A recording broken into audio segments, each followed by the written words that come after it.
All right, we are live. It's Wednesday night, and I've got the tactical rabbi with me tonight. So, everybody, if you got questions, send them to the chat. We're going to chat for a little bit, and then hopefully we can get to some of your questions as we go on. So, tactical rabbi, thanks for being here, man. Thank you for having me, my guy. I'm excited. Yeah, I need a soup on my wall. I feel completely out of place now. Well, I'm happy to have you here, and we're doing this on a Wednesday night. Normally, I do lives on a Friday night, Saturday morning, so I kind of like shaking it up a little bit. This is where you see the committed audience. Wednesday night, they're still here.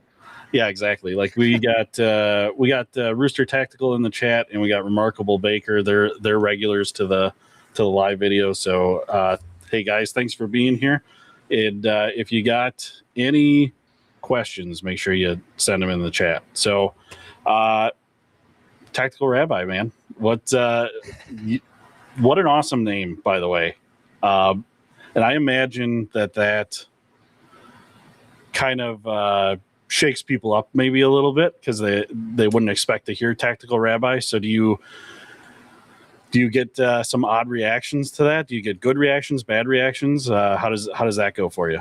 It's generally positive. I think like what's interesting and unique about our world is that we've become so hyper focused into the social media world where it's so easy to just get put into a bubble. Like the algorithm is designed to keep you in a very, very specific bubble. And then the further and further you go, the more intense that bubble can become. And you just never see something outside of it. And then suddenly you meet someone who's like, well, you expect to be entirely different. And you're like, oh, no way, you carry a Glock too? That's crazy. And then like you start talking, you're like, oh, wow, we're not that different. And like, wow, how weird of a world it would be if we just go out and shake people's hands, which is a part of the reason why I like going to like, like SHOT Show or any of these like major gun events, because there's kind of like the initial like taken back kind of situation. And then you just have a regular conversation like we're all the same thing. We all hate the sick P320. It's a fantastic day. Right. So when you go to the events, are you dressed up like in your photo? Are you going? That's more formal attire. I would be sweating my face off if I had to wear that whole day.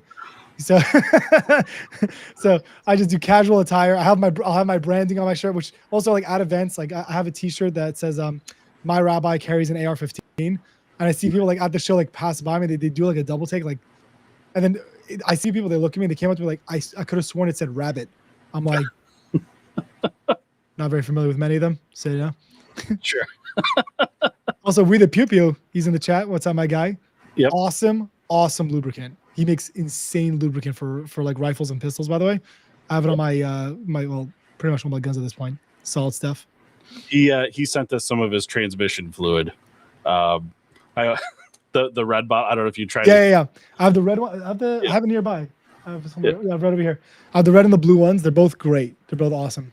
He's gonna hate that I said that. It's transmission fluid, man.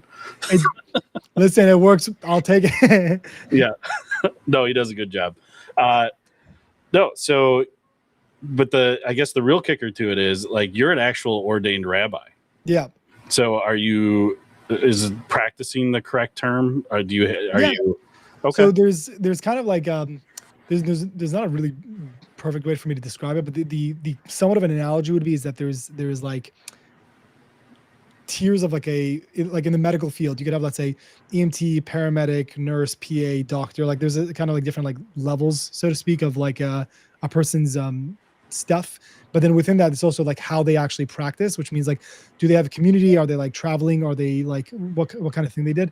So initially I did it for just more general knowledge for myself and for my family. Like, like you want to have a household that, is surrounded by, like God and all that kind of stuff. And then for a while I was working, I was working under the federal government for correctional facilities. So I travel around the U.S. going to maximum security prisons and doing like just like prayers with them and work with them, which was really, really interesting. Because a lot of guys who end up doing that, it's more of the it's again hyper focused on the spiritual side with everything that they're doing and like connecting with people, which is obviously very valuable. But for me also, like I've always been like the gun guy, so I look at it as like just like what do these people look like?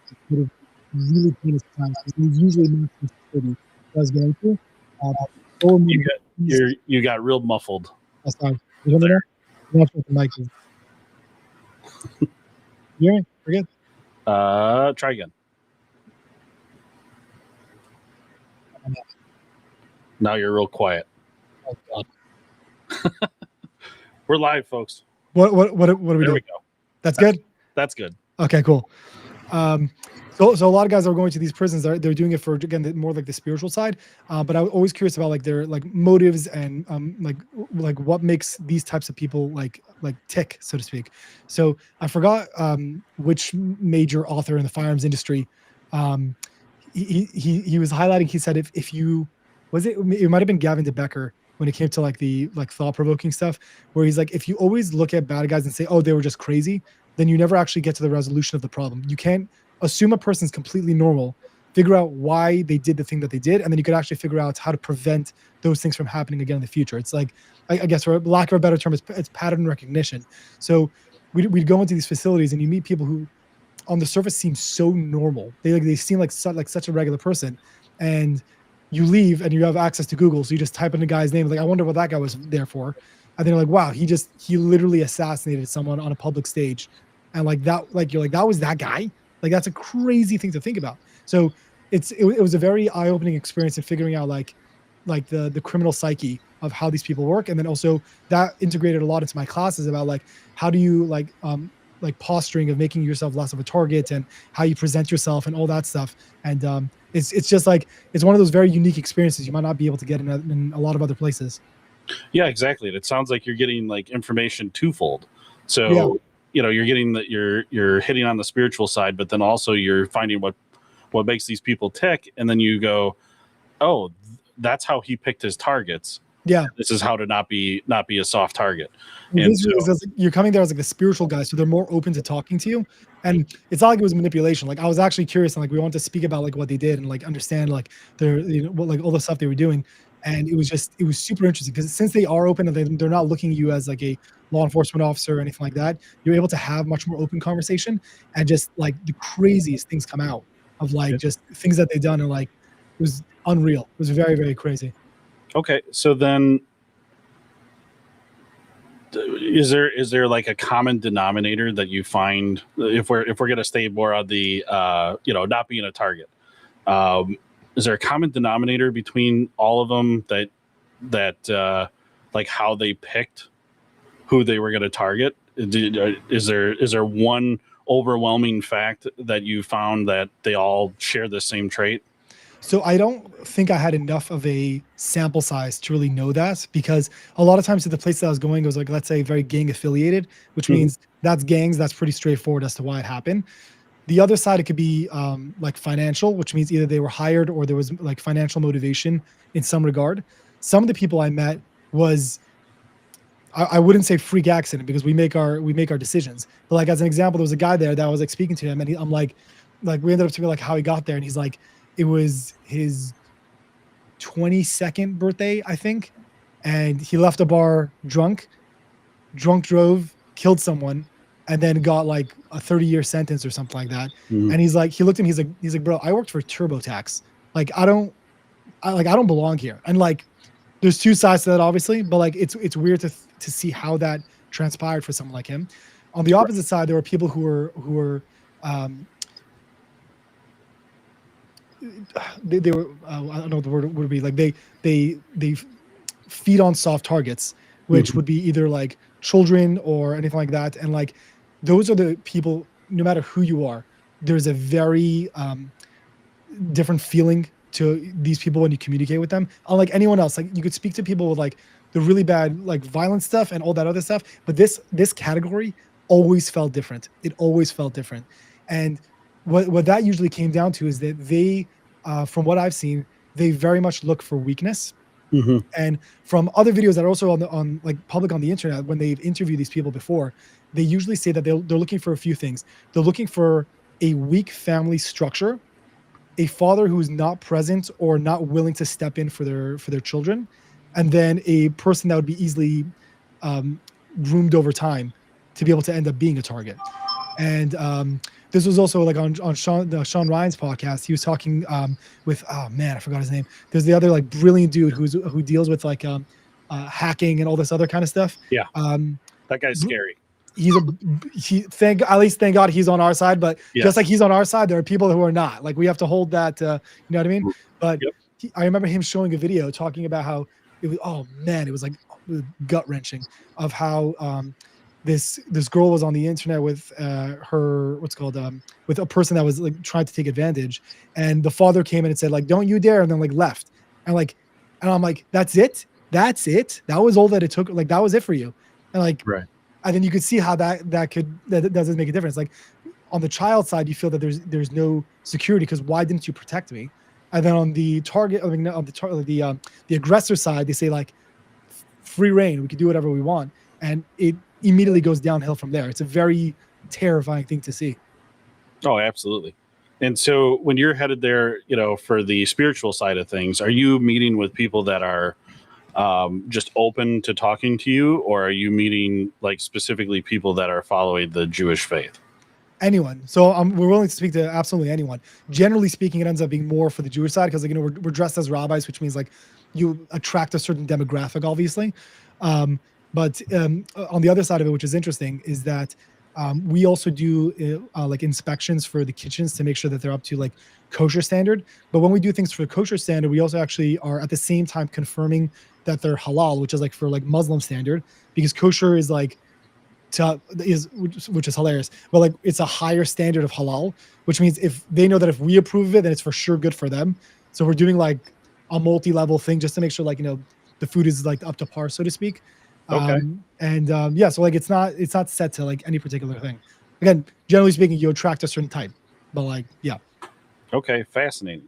So were you doing that before you were the tactical rabbi? Like oh yeah. I feel like that would be bad if I walked in. I've seen you before. That's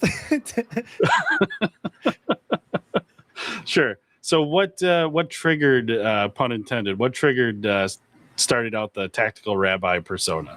So this moved back like quite a while. So I'm originally from California, and my family has a organization called Global Kindness, and we help people with like food, clothing, furniture, and like help pay their bills and like all the struggling stuff that people might be going through. And that's like the family I grew up with, is all like just charity. That's what it was. And before I even turned 18, we had 14 attempted break-ins and 2 attempted murders on my family that were related to the organization. So usually when you're dealing with people who've, for lack of a better term, hit rock bottom, then you start picking up on other things, whether it be like drug abuse, or it could be domestic violence issues. Like there's a lot of different things that might be triggered because of that lifestyle that they end up being a part of. So we had quite a lot of issues. And when I turned 18, there was kind of like the mental shift of, don't mistake my kindness for weakness, where we'll help as much as we can, but that doesn't come at a risk to our family and to the things that we're doing. So at that point, like I purchased my first rifle. I started just getting training. Not like it was that long ago, but this was like around close to 10 years ago, maybe a little bit more. And at the time, it seemed like it was harder to find classes that were available, like at least definitely in California, because California was still a very different place. Right now, like you could go online to find hundreds of classes throughout the entire US. But I felt like at the time, because I was doing a lot of my own research, just trying to find people who I was able to just train with, excuse me, I ended up going like all over the US, like anywhere that there was a class available, because I wanted to get as much exposure as possible. And that kind of like just developed. And then I got my rabbinical ordination, and I'm like, oh, it'd be funny, like, tactical and rabbi, like kind of a weird mix. Also, by the way, the term tactical back in the day was like a trending thing. Like anything marketing wise was tactical. And I'm like, I hope this doesn't come back and screw me, because it gets like one of those words that like, oh, it's just like cringy. Like everything had branding tactical on it at the time. But, no, I think it stuck pretty good. It stuck pretty, thank God. Yeah. It went well. But yeah, so that was that. And then what really like made it end up like taking off like crazy was that in 2019, my company opened, I think, in 2018. In 2019, there was a mass shooting that took place at a synagogue in California. It was called Chabad Poway. It killed one person, wounded a few people. And then what happened to me after that is, again, I was still very new to the industry. Like I was just getting my company like really where I wanted it to be. And I saw how quickly, again, at the time, people used like the tragedy so much more on the marketing side of just like, if you don't take our class, you'll die. If you don't do this, you'll. And I'm like, I feel like there's a better way that we could present this. If, like, we should be trying to aspire people that want to be confident in their skills. And like, I was very annoyed about the way that it was presented. So it's kind of like a move of rebellion or whatever. I put up a bunch of like flyers, like anywhere I was able to get access to. I posted it everywhere I was able to, and I said, free active shooter seminar. Whoever wants to come for free. Like, I don't care who it is. I don't care what your background is. Just like, I want you guys to actually leave with something valuable. And if money is the variable that's making you not show up, it's not fair. Like, just come. So I was able to get a venue. I had no idea how many people were going to end up showing up. And I think we had over 130 people that showed up to the event. And amongst that group was a lady and a photographer from the LA Times. And I didn't know that they were, I don't remember them being, like, I picked up a rifle during the seminar and suddenly I hear the camera go like, I'm like, that's media. And then, I wasn't sure like what was going to happen or like what the deal was.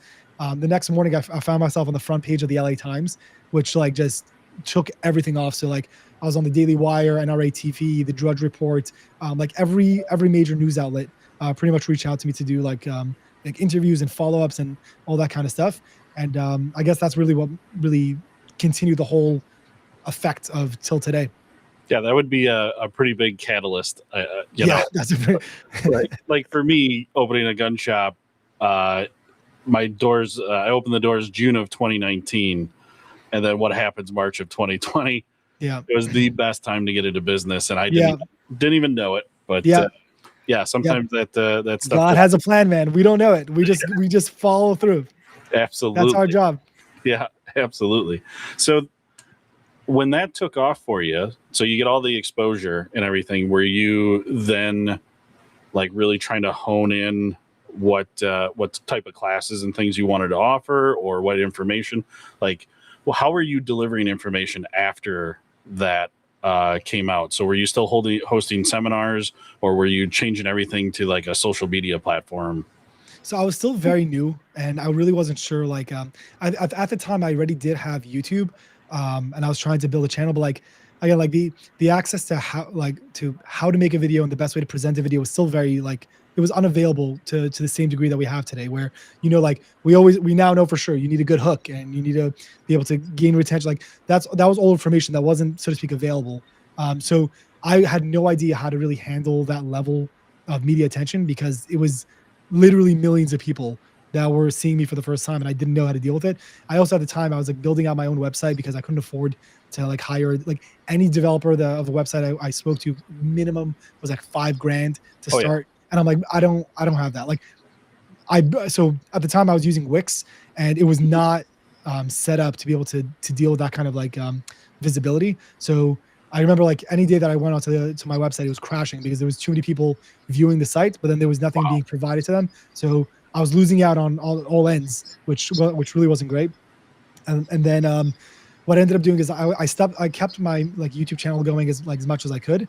And then I was pushing for like basic live fire classes. So I had like tactical pistol, tactical rifle, my popular class, but it was still at the time very underdeveloped, which again, I only realized looking back, you know, years later, was my active shooter response course, because that was obviously like very popular at the time for people to take it. And it was about just like, bring whatever you'd have on you, and that's it. Like, I don't care what you wear on a day-to-day basis. It's just about, you have to be real with yourself. Like, you're not going to come with a full kit. You're not going to be, you know, AR ready. You're not. Especially, again, this was California, so you're very restricted to what you were able to have access to. And like, that was pretty much the most popular. Also at the time, and I still do today, is I do like lockdown procedures for schools and for businesses, and then security assessments to get an idea of like structural security and how to create a multi-layer plan to avoid these types of threats. And like in LA, the police response time is horrible. So it was really about trying to create as much of a buffer as possible before things got too bad. Right. So then what ultimately got you out of California? So I got married. That was pretty cool. And I'm like, whatever. And like at the time, also in California, it was still a very difficult place to run a business. Meaning, if you do it right, you have access to a lot of people who want to be more involved in guns, but have very limited access to guns.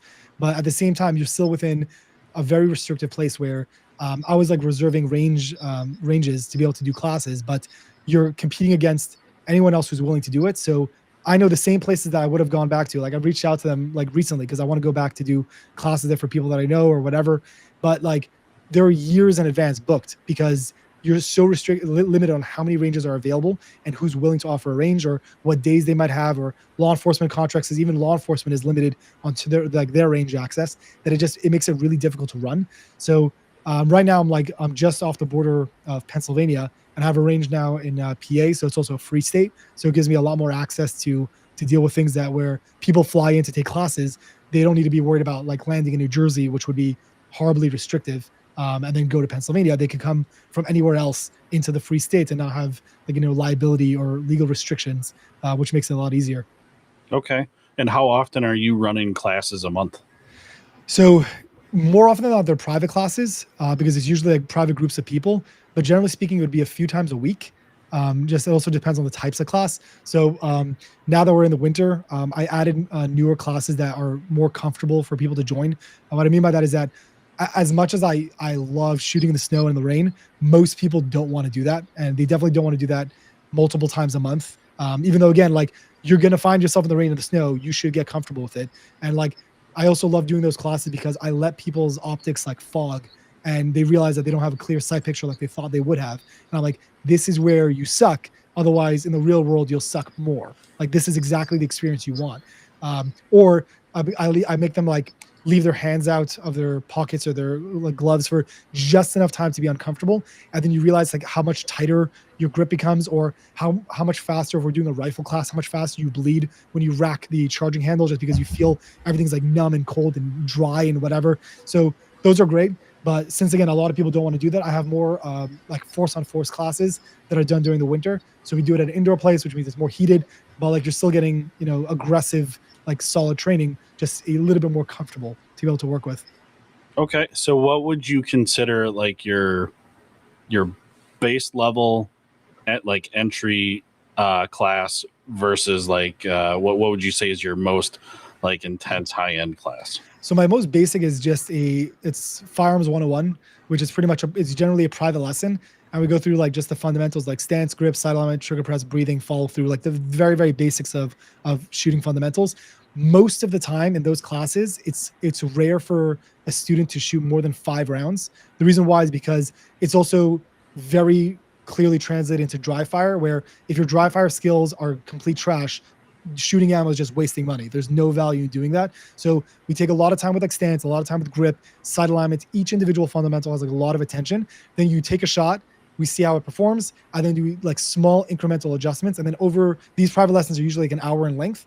And that usually gives people a very solid foundation of understanding of what it entails to like, use a gun properly. And the most common thing that comes out of that class is people say that they never realized how calm you have to be to shoot a gun, where the smallest incorrectness done with your breathing or your trigger press and the way you're anticipating the shot, 'cause the number one reason why new shooters miss is anticipation, right? So they don't realize, I'm like, it's literally that. It's like yoga, but for men. Yeah. You have to be super chill for it to be able to be effective. And like, that's always like the coolest takeaway. On the most advanced side, I would say one of the force on force classes is probably it. There's a course that was not developed by me. It's called Stress Box, that I think was originally developed by Special Operations, where they put you in a square and you have a pillowcase on top of your head. You obviously have like all simunition gear on, so you're like fully protected, and you're put in a room that you're not familiar with. And at one point they rip off the pillowcase and you're faced with a shoot or no shoot scenario. Everyone's like live actors, like all role players. And you have a very brief amount of time to make a shoot or no shoot decision. So regardless of people's training background, like everyone messes up. Everyone messes up. And it's the most aggressive way because in that class, especially again, if I know the person, I'm able to be more aggressive to them. But I got a close friend of mine who came to that class and I wanted to demo like how intense I want the class to be. So we had the mask over his head, and I told one of the other students to pull off the mask, and right when the mask came off, I grabbed him, I like lifted him slightly and threw him against the wall. So like you're immediately like in a fight. So now we're fighting for the gun, and I knew that he was carrying appendix, so I kept like pushing the gun down so he couldn't draw it out. So he was trying to get it, but he couldn't. So I'm like, you can't always focus on the gun. You have to get out of the situation, like all those variables. And then I had people pull me off of him, and as I was being pulled away, he took out his gun and shot me. And I'm like, like it was over. Like if we're talking about legally, it's not like, so like Right. discomfort doesn't equal threat, which means like these are all the things that you do to people to make them think critically. So it's not going to always be about just shoot, like all the other details. Yeah, exactly. And another question I have for you for the classes is, when we started hosting CCW classes here in the state of Wisconsin, it's different than most other states. The bare minimum requirement is you have to sit through a PowerPoint. Yeah. And so there's no range time required here. There's no time limit, minimum time put on this course. And so we run a course where it is probably 2 to 2.5 hours long for somebody to get their permit. And one thing that we found out, we get a lot of women. Yes. And so I'm curious as to your courses, like probably at least like the beginner courses, like what percentage are women taking your courses? So the most common class I have women come to is going to be for concealed carry. So I do the New York and New Jersey concealed carry qualifications, and they're both wildly different and both ridiculous of their structure. But that's like the most popular because they want to have a gun. Like they want to be able to have a gun and have the gun on them, at least to some degree. So that's the most popular. And second to that would be the Firearms 101 class, which I get 99% of the time, I'm making up a number, they outshoot men because they're usually much more calm in listening to instruction of just like the basic fundamentals. However, they crumble when it comes to more aggressive classes. So when it comes to calm, controlled environments, they're very, very, very good shots. They're very good. Right when you add, again, I'm not saying this for everyone, but obviously, but for a lot of them, once you add more stressful elements, that's when it starts to, that's where their training comes in. For men, it's often kind of the opposite, where they'll start off on the fundamentals very slow, and like there could be a lot of errors that need to be adjusted. But then once they have that down, and then you move them into the aggressive side, it kind of picks up a little bit more, where they usually do a lot better. Right. Sorry. Sun's out, guns out. Never thought the gun range or shop or gun range is a good place to pick up. Well, if you pick them up, they'll shoot you. Start at a distance. Remember, they're good shots. At least the ones that want to try. The ones who care are good shots, let me tell you. Right.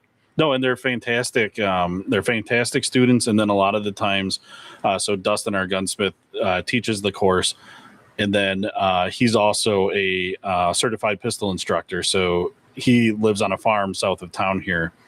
And a lot of people after the class will sign up then for his pistol instruction course. And so he would tell you you're saying the exact same thing that he is, that a lot of the times these women are calm situations are out shooting the guys. Yes. So that's amazing. So for like New York, New Jersey, for getting a concealed carry permit, is that a prerequisite for purchasing a firearm? So in New Jersey, it works usually by you purchase first. So you get something called a firearms ID card, and then like it gives you permission to purchase the gun. And then after you get permission to purchase the gun, you obtain the gun, and then you have to do the concealed carry class, which is separate, which entails like a 2-hour seminar and a 50-round shooting qualification. And it's the issue I have with mandatory shooting qualification for concealed carry is that, in my experience, I'm not saying this for everyone, but in my limited experience with this, a lot of people who take that feel that they no longer need training after, because it's like, if the government said I passed, I'm good.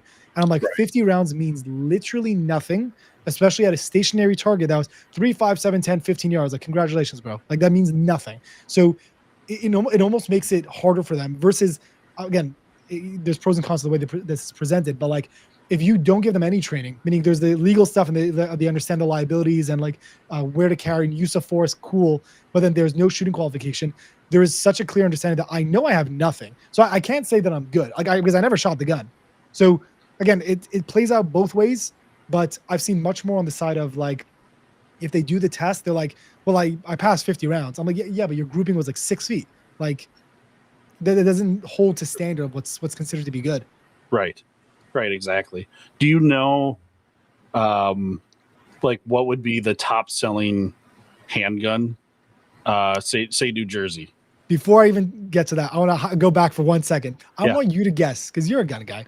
Yeah. What do you think the shooting qualification aspect for New York State is to qualify? What's the shooting? Oh Jesus! Give me a round count, a distance, and an acceptable failure of misses. For how strict they certainly sound on paper. Geez. You're not going to believe it. You're not going to believe it. I'm telling you. Okay. I feel like if I go too high with the round count, it's like if you look at it from the outside, like what I am, I would almost think that you'd probably be like 100 rounds and you could miss 3 times. Cool. The New York standard for qualification. I can't. This is not. We don't live in a real world. It's not okay. The shooting qualification for New York is within a 4-yard distance, 5 rounds total fired with the ability to miss once. That's qualification that shows you're proficient with a firearm. Get out of here. For New York? For New York. So the way that it works is, this is how an attorney described it to me, and it made perfect sense. The way New York is structured is that it's 16 hours of seminar, 2 hours of safe handling and live fire. So the way that he described it, he says, if any state or any government actually cared about your life, it would be 16 hours of safe handling and live fire, 2 hours of law. But since it's 16 hours of law, all they're doing is they're going to tell you, we told you all the laws and rules. If you break it, you're in trouble. But then only give you 2 hours to understand how a gun actually functions and operates. So that should tell you everything you need to know about, like, that's great. No, absolutely. And not to mention, and I could understand too, obviously 16 hours is going to get broken up. But when you're in a 4-hour class, like people's eyes are glassing over after the first hour. Yeah. And you're pumping them full of law. Yeah. And, what a weird, I don't know. And also maybe there shouldn't be that many laws. But they definitely should, because also it's not helping anyone. Like, I'm not saying that. I'm saying in the aspect of like in plain safety and like security of other people, right? Is that you say like, when is lethal force justified? Like any person capable of causing great bodily injury or death to another person. You're like, okay, cool. I can explain that to you pretty broadly and give you an understanding. But then right when they start making you breakdowns, but like, what if this? What if that? What if this? What if that? You're like, we know every situation is only going to dictate itself. Like there's no clear way to give you such a broad understanding of such individual situations. Like it doesn't make any sense. So it ends up like for new people, it makes them really discouraged, which I do believe is a part of the reason why they do is they want less people to have easy access. For a lot of people I'm giving classes, it's broken up a lot, because if you have a regular work schedule and you work a 9 to 5, and then from 5 o'clock to what, 8 maybe, you're doing like a few hours of training, and then you have to do it again and again and again and again until you get it. Then something comes up, so you miss class number 6, and you have to like, it doesn't work out. So it's a very, again, it's structured in a way of discouragement, and I guess I think that's a part of its design. Right. Have you had anybody that's attended one of your classes or seminars that had to was involved in a defensive situation? Yes. Luckily, in all of them, they weren't shots fired, which is always ideal. Like meaning it was luckily it was more de-escalation, which is always like great to hear. But I don't give myself any credit on that, because it's not, these classes again are just giving you basic understandings of law and training. It's not giving you de-escalation training. Like that's classes beyond what the New York requirements for those courses are. So it's like kind of to what they did to their, to their own credit. I had one guy actually, that he messaged me. We were talking about it for a while. He said that he was in New York. He was in the city, It was 3 a.m. and pretty much I think his wife just recently opened up like a boutique or something like that, and like the secretary wasn't available or something like that. So he was pretty much helping her, like I guess before the new launch or something along those lines. So it was really early in the morning, and he was walking in and out of the store with boxes and putting it into his car. And then at one point he walked out with one of the boxes and he sees a guy standing just like a few feet away from him. And he said like this was interesting because it talked about like the psychology and how adrenaline affects the human reaction.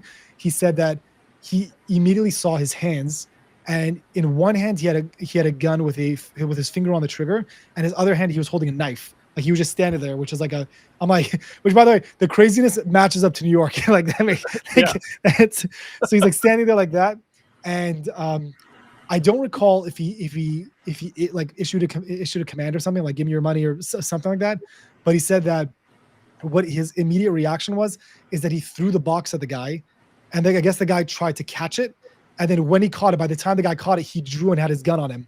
So it was like nice, like super. Oh, I want that camera angle. That looks in my head. That's really sick. So again, like how fast that actually transpired, I don't know, but like by the time he realized or whatever, he had his gun on him, and the guy like surrendered, and police came. When the police came, they arrested both people. He had his gun taken away from him, and he had to wait a few weeks before he was able to get it back. And then they never returned his ammo, which again, fine, I'll take it.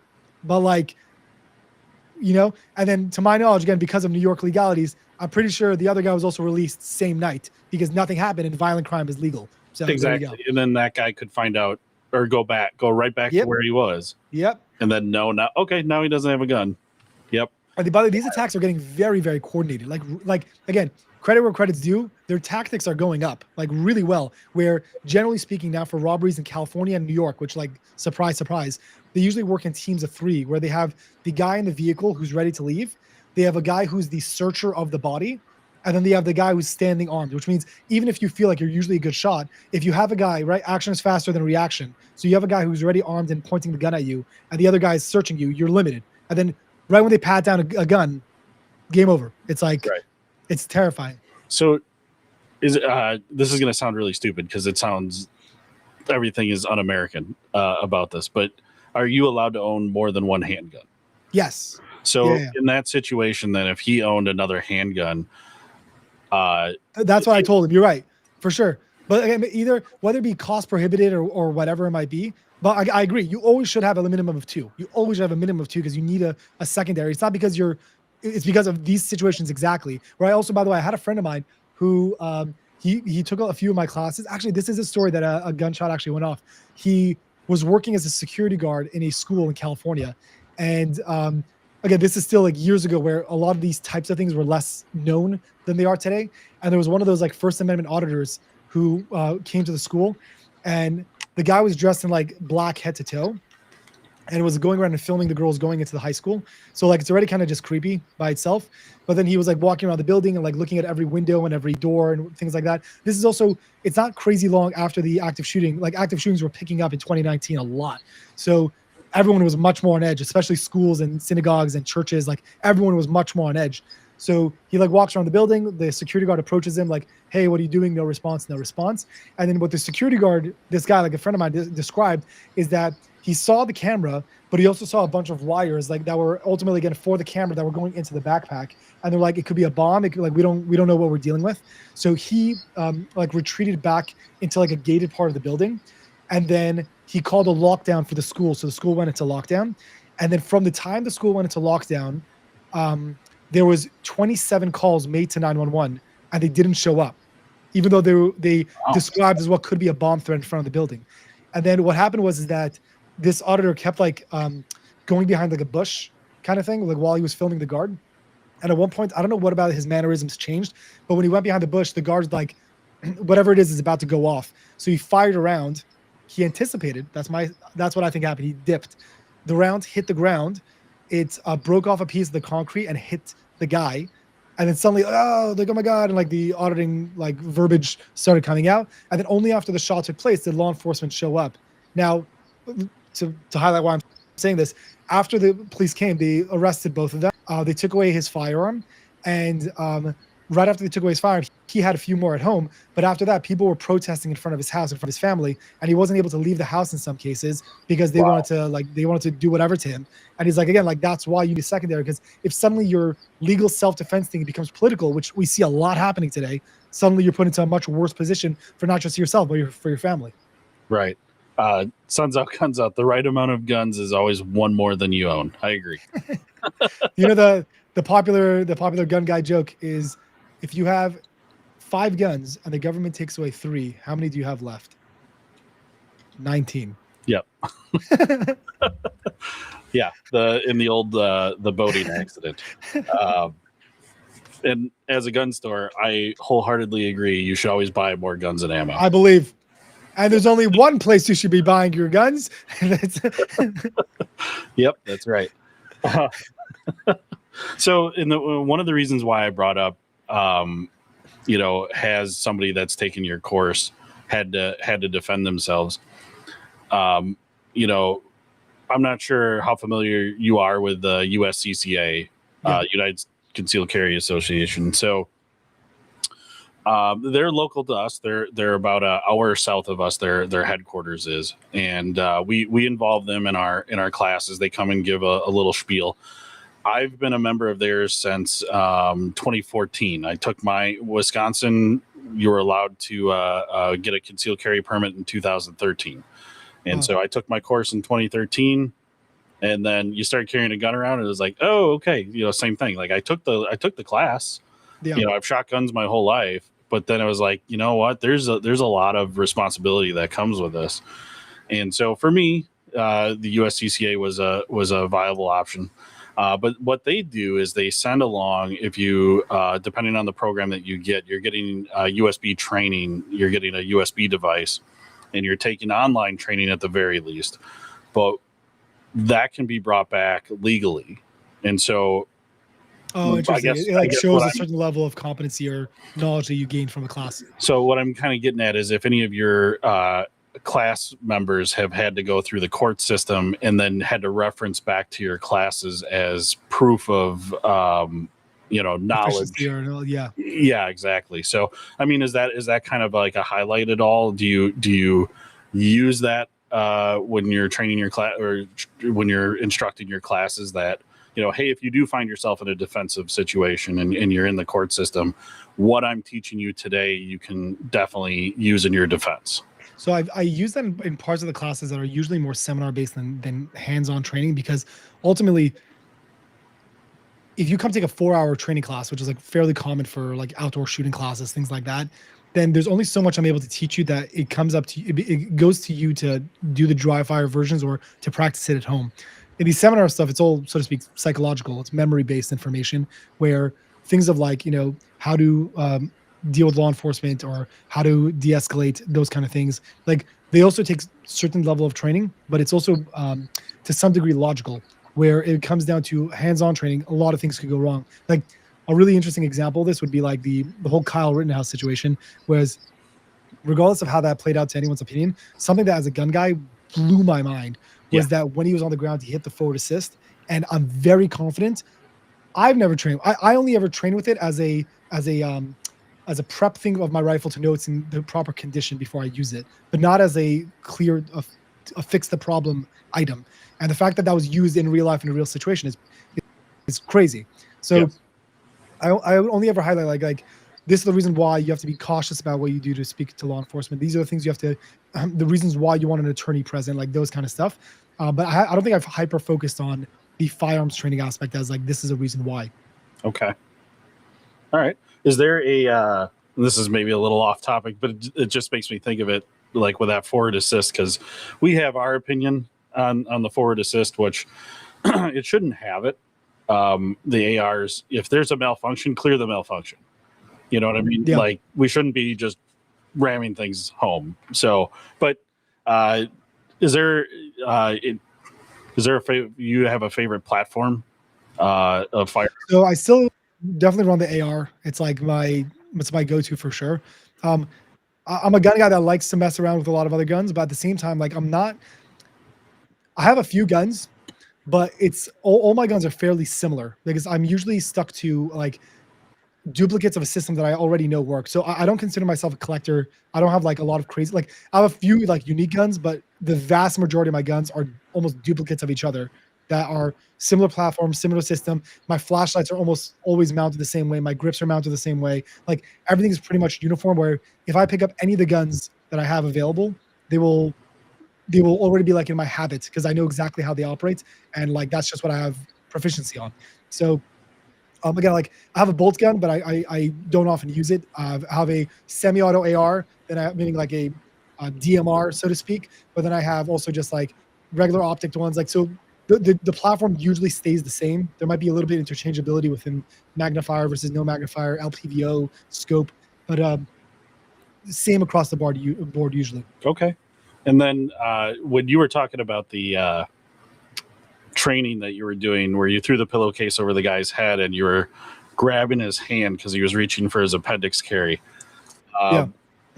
Do you recommend a certain position to carry in, or do you like to leave that up to the actual person, like what they're comfortable with?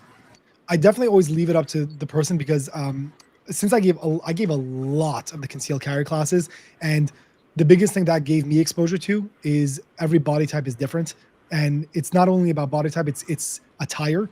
And there's some people who work like in a more professional environment, which means they're going with suits versus like a blue collar worker that might be like in regular t-shirts. So it's unfair to say that this is the way you carry because it's dictated by your body type, what's safest and best for you, and your purpose of use. Sure. So for me, I've seen the majority of people use appendix, but it doesn't mean that is for everyone. Right. It's and understandably so.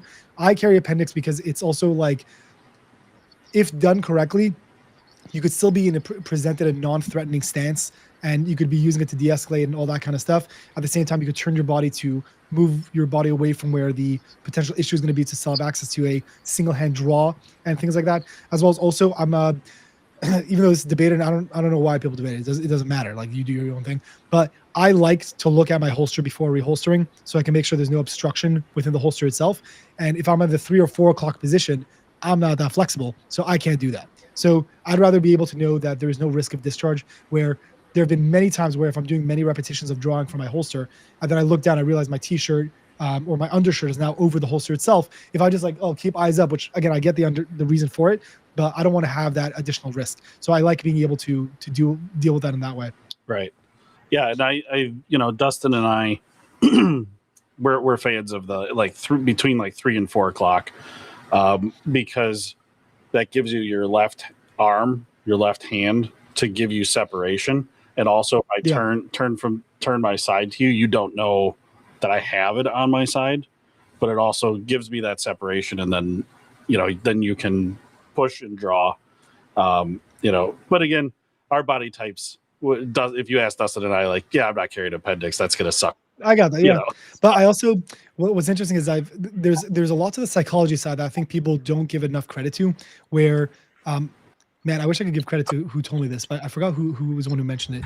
But they were telling me how they're a supporter of the idea where if you're a guy, guys have like the unwritten rule that you're not looking at people's appendix. Gun guys might to some degree, because if they're looking specifically for a firearm, right. But generally speaking, that's not an area you look at.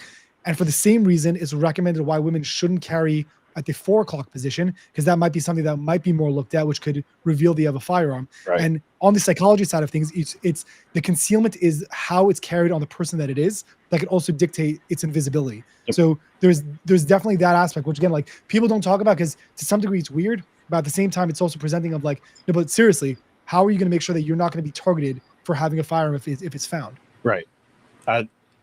Just in the comments here, Jay Irish is a regular to our lives, and so they say my dad has a Derringer that he carries in his pocket. Thoughts? And then he said back pocket behind his wallet. I should have specified. I would please tell him to throw out the gun. Yeah. I love you dearly. Yeah. No, it's like, first of all, the gun can be effective itself, but if your firearm is, there are people who pocket carry in the front pocket. Like, let's say it's become a little bit more popular, even though I very much disagree with it. Yes. Of, let's say, the Bodyguard 2.0 being in your front pocket. if it's able to fit, it doesn't mean it should be there. I feel like that's going to be clipped for something negative. Anyways, if you're doing that, right, the problem is that pocket to me means that's only a gun pocket. You can't put your wallet, you can't put your phone, you can't put your keys. It's now your fight for your life pocket. Yes. If the first thing you do is you reach for your wallet and then you're like, then you just give them your cash, that didn't help anyone. Like, either that pocket is going to be for the gun or it's going to be for the wallet. It can't be for both. Right. So the other thing is going to be that gun in particular. Derringer's, like, first of all, I'm hoping that he has a correct holster that would be able to work with it, right? But you're limited in ammunition capacity, right? And it's usually a grip of a gun that's usually smaller than an average size firearm. And it's, again, in the back pocket. I would recommend at the minimum he has a solid holster.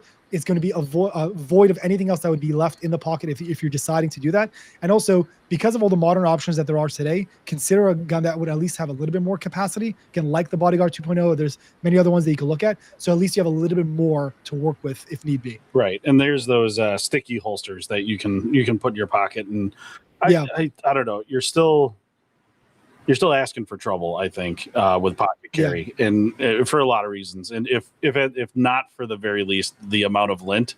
So if you're not continuously cleaning your firearm, you could probably run into some problems there. But also too, like you said, if you're going to throw that in your front pocket, there should be absolutely nothing else in that pocket. Because if you got loose change, you got keys, all that stuff has a chance to cause problems. So I don't know.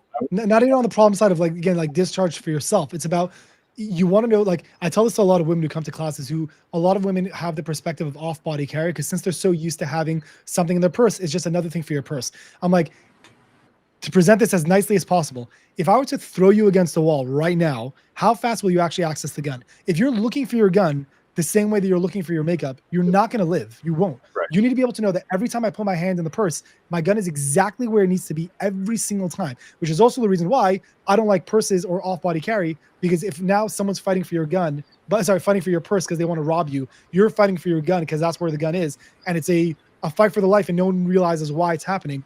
It's a no value move. Right, exactly. And then, the other thing too, especially women have so many more options than men do as far as carrying goes.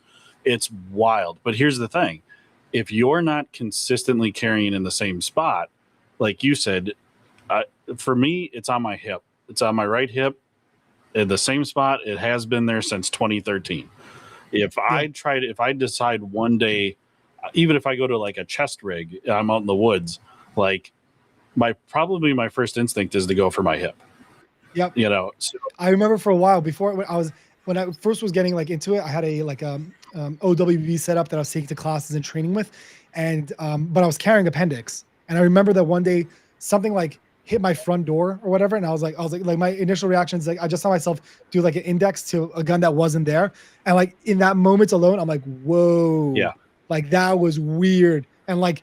Of course it makes sense, but until something happens, of course you're like, I don't believe it. Like, and then something happens, and you're like, okay, now I believe it. Exactly. And for me, if I'm going to carry in a different place or a different position, we're in Wisconsin. We have real cold winters.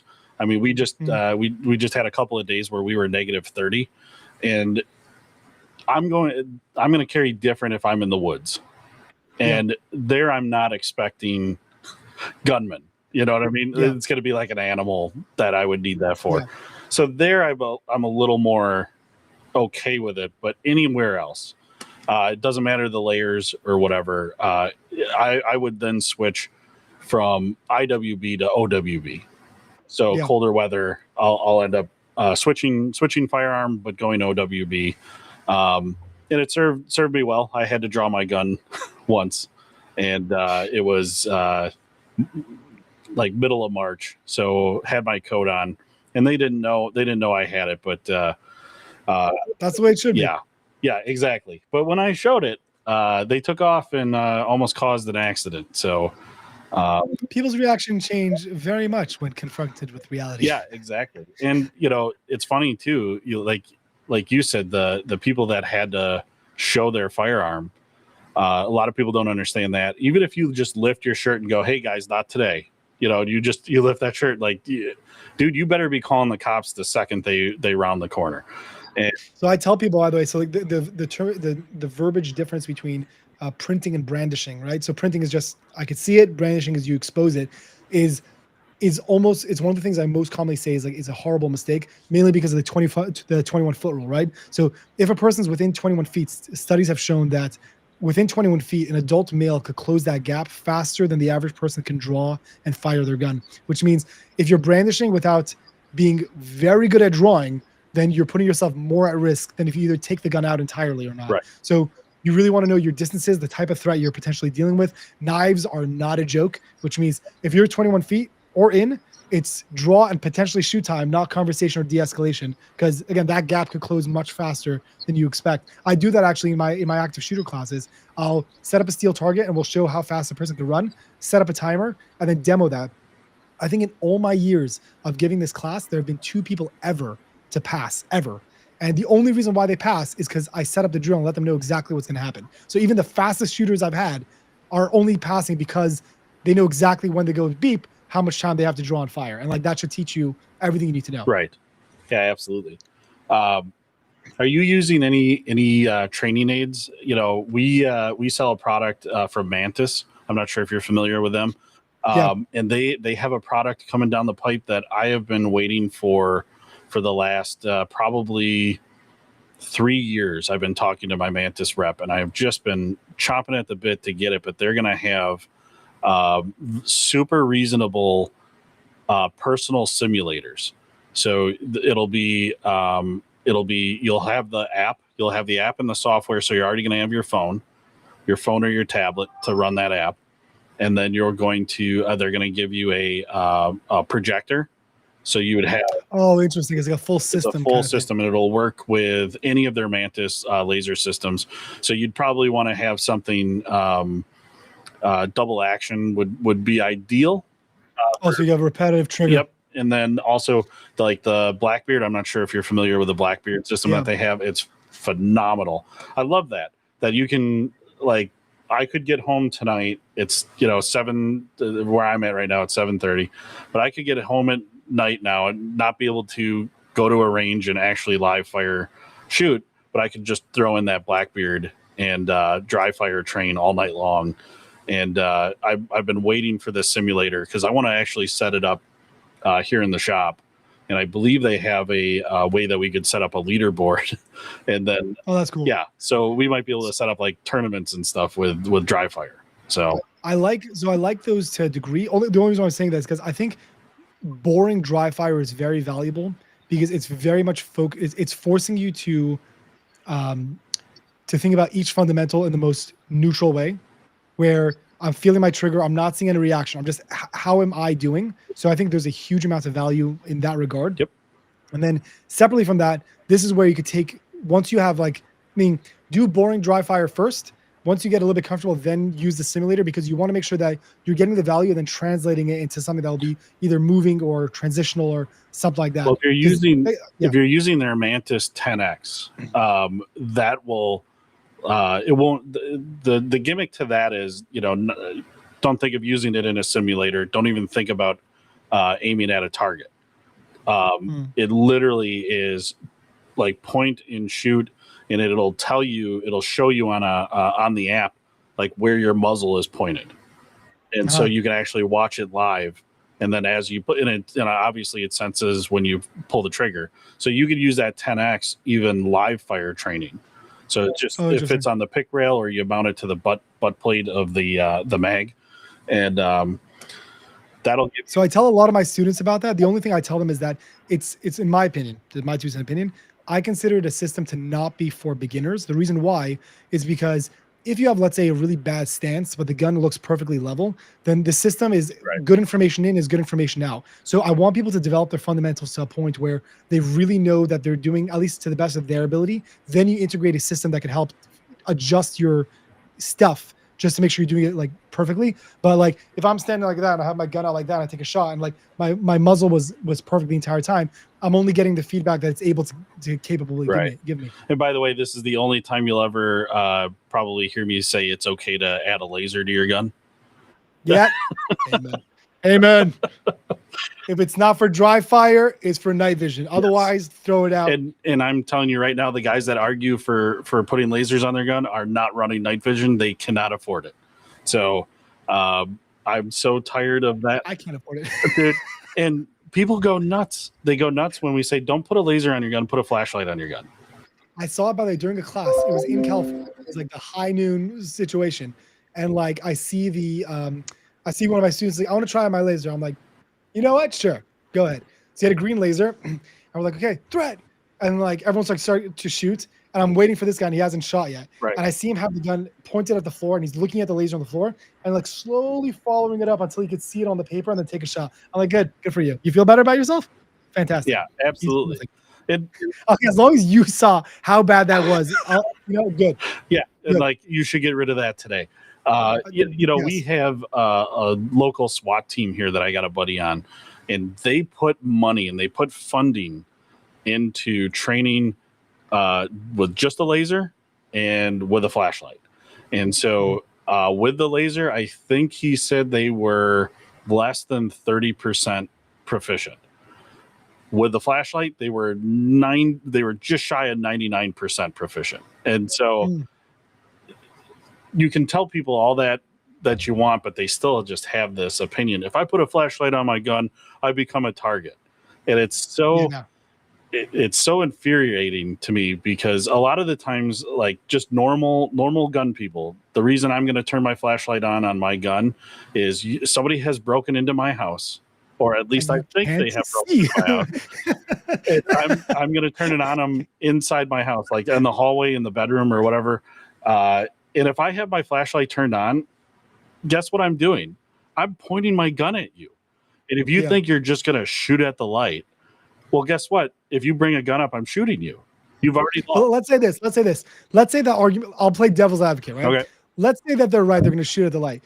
Is the alternative that you just shoot into darkness because it's better than potentially being shot at? I don't know what I'm shooting at. Like, what's the thought? They can't follow that up. They can't answer that. We said the same thing. So you live alone, is what you're telling me. You have no pets. You have no family members that might have to get into your home in the middle of the night because there's an emergency. You're telling me that, right? You're a nomad. And also, what is one of the gun safety rules? And we say, besides know what your target is and beyond it, but also around it. And what does a flashlight do? It illuminates everything around it. And so, that mindset, that it is amazing how many people want to just die over that. Don't put a flashlight on your gun. I'll never put okay, fine. You want to shoot at shit in the dark. So there's the rule for any firearm I have is every gun must have a way to see, a way to aim, and a way to carry, regardless if it's day or night. So a way to see would be a flashlight, a way to aim would be an optic or iron sights, a way to carry would be a sling or a holster. Day or night, because this also happens like during the simunition class. You see a lot more when we're doing like simunition training, where you're in a well-lit area and then you have to go into a dark room. So either you're walking and turning on the lights and walking it back out, or you illuminate it from a safe distance because that's what your options are. Right. So darkness doesn't equal night. It's darkness is where there's a lack of light, and that could be anywhere. Under a vehicle that you have to look at during the day, they could be into a room that's dark. It could be that there was a blackout and now something happened, like whatever it might be. You need illumination, right, not just for nighttime use. Yep, exactly. Also, like one of the first counterpoints that these people bring up is, well, if I'm in my house and I have the flashlight on it and I point my gun at what the noise is, I could be pointing that gun at a family member. Okay, well, again, this is where gun fundamentals come into play, right? And then recognizing your target. But also, the other thing that you could do, and Dustin loves pointing this out to people, and he asks everybody, he goes, do you know why your ceilings are white? Oh, so umbrella lighting. So it'll help illuminate the room. So what would you do? Boop, just go right up. Go right up, and you flash that flashlight on the ceiling, and it'll illuminate the whole space. Yep. Yep. That comes down to basic tactics. It's a lot of fun. The low light classes are terrifying and exciting. Oh, I believe it. I would love to see those naysayers in that type of situation, because they're not practicing. What I did is that for a long time, I never allowed entry level people to take the advanced classes. I do make exceptions where a person is very entry level and feels like they know everything. Yeah. I'll let them, just because those classes, they get so messed up that you can't leave and feel confident. You can't. So if you get hit by 12 sim rounds in a class, you really start reconsidering life choices. Right. And you're like, okay, maybe I messed up. Right. Yeah. Maybe you should start listening. Copper Okay. Top Tactical. What's up, buddy? I might need a bounce because Yeah. I'm connected to a laptop and I didn't consider my battery life. Okay. No problem. We're right at that. We're right at that hour mark. But just real quick, because Copper Top says, why do you think police use flashbangs? Exactly. But Sons of Gunzo, what do you feel, or how do you feel about a strobing light? I'm not against it, but at the same time, I don't feel like I've seen for myself where it works practically. Meaning, I either want the light on or off to be able to identify what it is. Like in my head, the only time it's really like valuable is that if so there's something called a read versus a no read room. So a read room is a room you're familiar with everything inside of it. A no read is a new environment that you're not used to. A guy coming into your house, they're entering a no read room. You're in your own house, so you're very clear of how the setup works. So as an example, I'll try to make this clear. If this is a hallway, but then there's a door that goes over here that can access the same hallway from a different angle, right? And I know the guy is down this hallway now, so I know exactly where he is, right?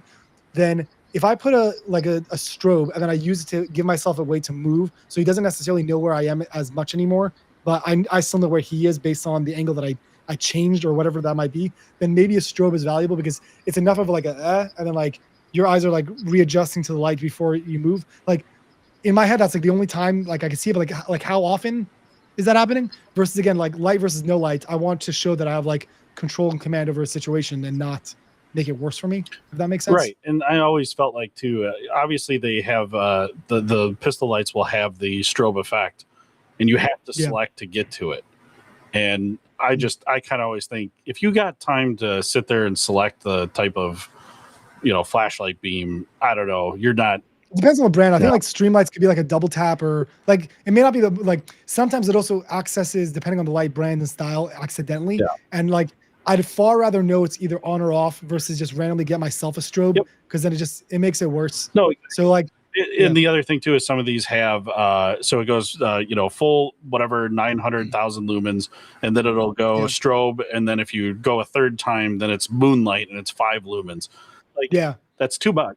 Just I want the same thing. I just want on and off. Keep it simple. Yep, I want on and off. So, but no, awesome, man. I really appreciate you coming on tonight, joining the. Thank you for having me, man. So, also, real quick, you were up for a Gundy. Voting's over with.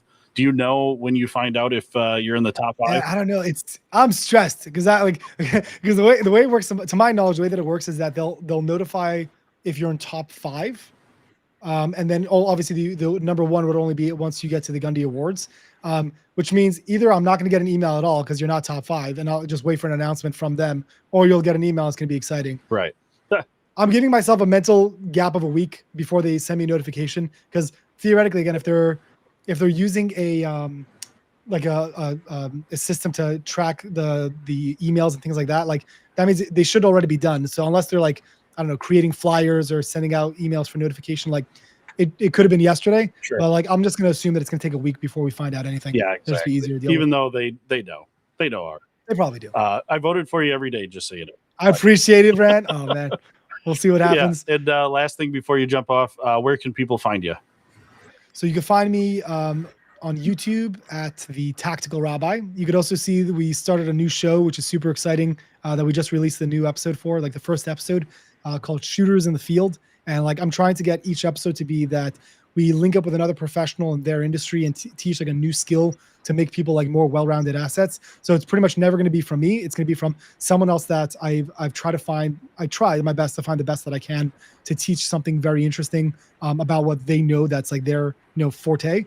And like that way, again, like you could be a gun guy, but you should know medical. You should be a gun guy, but you should know about law. You should be a gun guy, but you should know about psychology. Like these are things that make you a well-rounded asset. So I think you guys would enjoy that. So far, a lot of positive feedback. We need to get more people to to watch it so they could see the value of it. I really enjoyed the first episode. Honestly, that was Awesome. Thank you, bro. I forget her name, but she was Kayla. Yeah, she was phenomenal. She's Great teacher. She's a great teacher. Absolutely, you can tell she cares about what she does. So. And she's giving that class a lot. Like she has a lot of like just experience with being able to teach those classes. I took that class, like the actual course, the full course with them live. It's like amazing, very, very cool stuff. Also for another time, but I had to use those skills very recently. Oh, really? And like, it's good to know, the basics. It's good to know. Yeah, absolutely. Well, Rabbi, thank you very much for being here. I really appreciate it. Thank you, bro. I'm sure we're going to have to do this again because we could I had a good time. So. Next time, bring the charger. So, oh God, I have my camera and my mic, and I don't know. I have a bad laptop. I have to get a new laptop. That's all right. All right, man. Have a great night, everyone. Thank you so much for having me. Awesome. Thanks for tuning in. Thank you, bro. We'll be in touch. Yep.